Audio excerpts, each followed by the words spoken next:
Тест деңгейін көтеру үшін не істеу керек? Например, менде тест деңгейім осындай.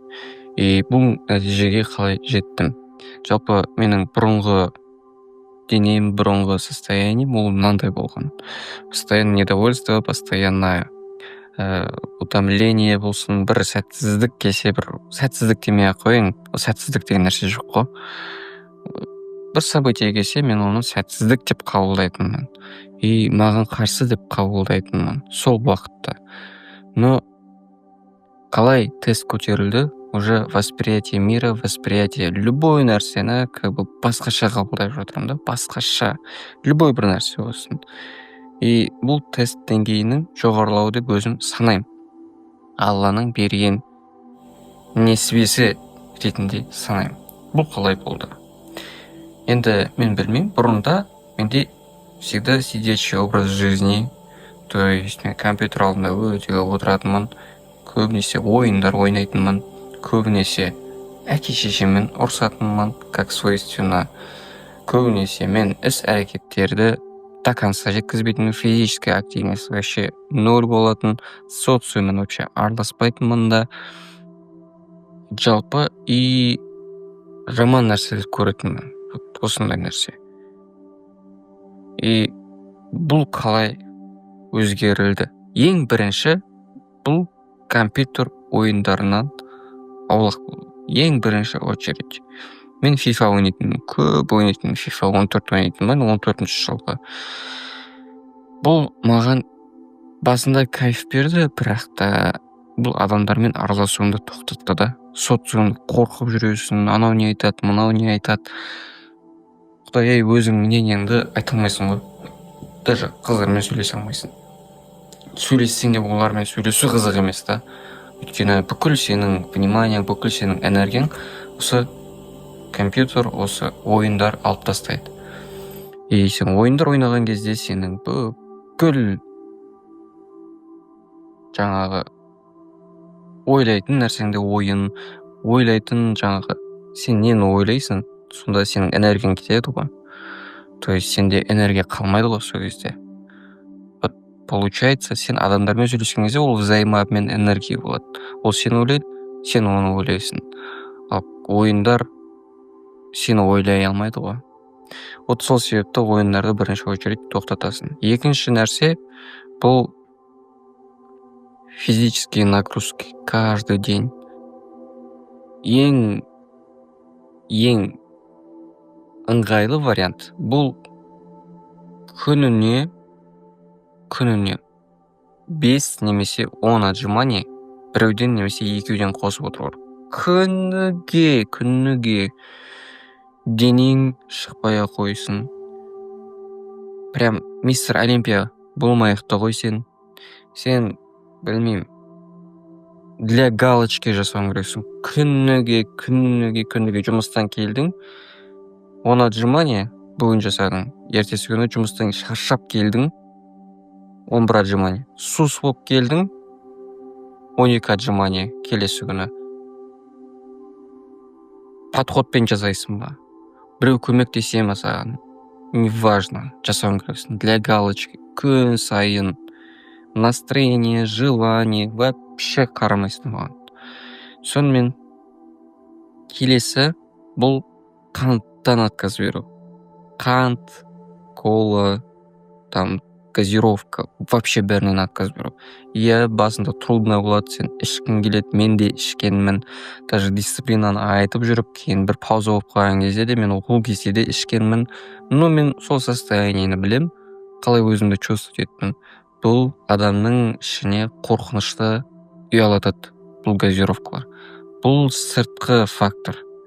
Жаңағыдай, сен жүріс-тұрысың уже неуверенный адам ретінде көріне бастайды.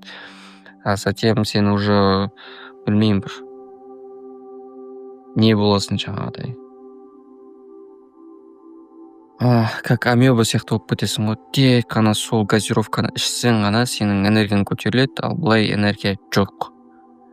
Вот поэтому осы үшінші нәрсе сен газировкадан аулақ болуың керексің. И сенің питаниең бұл сенің топливың. Сен өзіңе қандай бензин құясың, сен солай жүресің, несмотря на твой двигатель. сенің моторың қандай болса да, то есть мотор деп жатқаным сенің өзіңнің денсаулығың ғой. Қандай болса да, сен өзіңе дұрыс тамақ, дұрыс пищаны қабылдауың керексің. Это самое важное. Үйдің тамағы обязательно. Пока үйдің тамағына өт, пока үйдің үй жағдайындағы тамаққа өт та. Фастфуд емес, там самсаны не рекомендую, сэндвичті де не рекомендую. Ну енді полный выражаться же, конечно. Но бірақ в основном 80% сенің тамағың домашний тамақ болу керек. Домашний тамақ. Плавный переход керек. Сразу ПП-ға отырам деп те айтудың қажеті жоқ.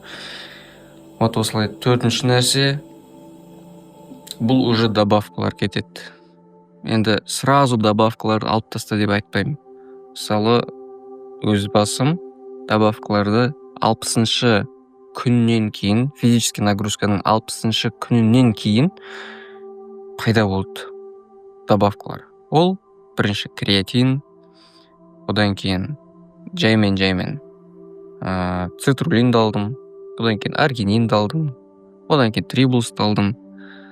Осылай добавкаларды қоса тренировка жасау. Добавкаларды алмасаң да болады, алсаң да болады, бірақ өзіңе күш болу үшін тезірек восстановиться еткің келеді десең, тренировкаларды жақсы жасағың келеді десең, пожалуйста, ал. Ешкімге навязывать етпеймін, но бұл бонус ретінде ғой. Алсаң да болады, алмасаң да болады. Алсаң плюс, алмасаң минус емес. Осылай. Одан кейін дискомфорт. Ол сен жерде жатуың, обязательно жерде жатуың, обязательно суық суға шайынуың таңертең. Обязательно өзіңнің нәпсіңе ыңғайы келмейтін бір дүниелерді жасау ғой. Жаңағы осылай су құйыну деген сияқты.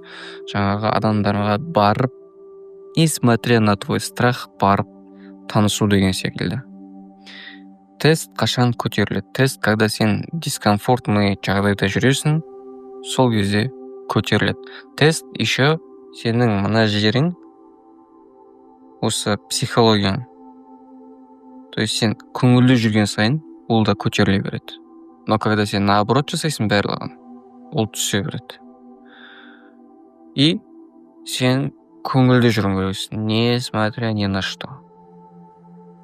Қандай жағдай болмасын, көңілді қабылдауың керексің. Бірінші қабылдай алу керек та.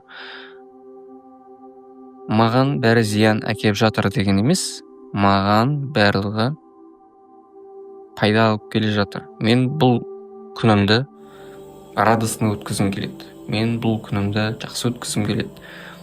И сол болады деген 100% сенім керек.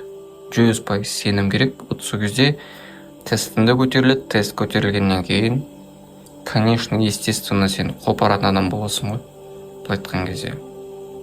И бір адамнан естіп қалдым, что тест бұл сені там сверхъестественный адам айналдырмайды. Сенің қай қабілетің күшті, сол қабілетіңді мықты ете береді. То есть сен жақсы продавец болсаң, еще не забыл воздерживаться. Воздерживаться, дорогие господа. Воздерживаемся. Вы знаете от чего. Если сен мықты сатушы болсаң, то есть сен сатушы болсаң, тек сату ғана қолынан келетін болса, егер сенің тестің жоғары болатын болса, тогда сен мықты сатушыға айналасың. Если сен грузчик болатын болсаң, сенің тестің айуан болатын болса, сен мықты грузчик боласың. Сен бизнесмен болатын болсаң, тестің көп болатын болса, сен көбірек сделкаларға бара алатын боласың. То есть тест бұл сені қалай айтсам болады екен. Мысалы, қорқыныш болады, сол қорқынышқа баруға азарт қой. Айтқан кезде.